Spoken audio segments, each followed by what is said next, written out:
Reading from The Way of the Sufi by Idris Shah.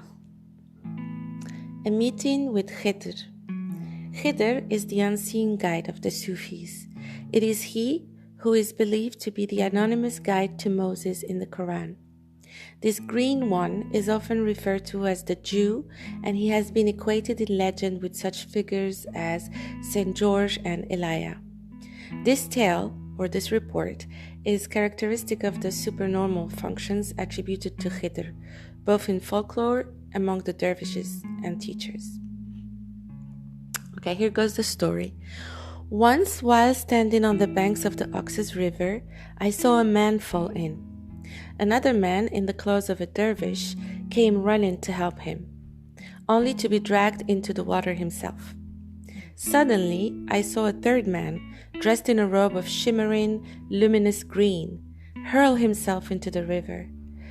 But as he struck the surface, his form seemed to change. He was no longer a man, but a log. The other two men managed to cling to this, and together they worked it towards the bank. Hardly able to believe what I was seeing, I followed at a distance, using the bushes that grew there as a cover. The men drew themselves panting on the bank. The log floated away. I watched the log until, out of sight of the others, it drifted to the side, and the green-robed man, soaked and sodden, dragged himself ashore. The water began to stream from him. Before I reached him, he was almost dry. I threw myself on the ground in front of him, crying, "You must be the presence, Khidr, the green one, master of the saints. Bless me, for I would attain." I was afraid to touch his robe because it seemed to be of green fire.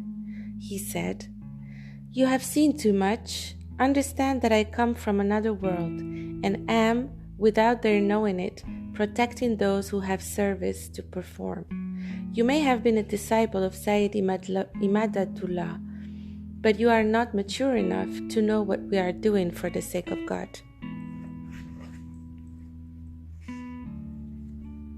When I looked up, he was gone, and all I could hear was a rushing sound in the air.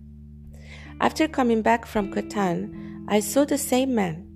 He was lying on a straw mattress in a rest house near Peshawar. I said to myself, if I was too raw the last time, this time I'll be mature. I took hold of his robe, which was a very common one, though under it I thought I saw something glow green.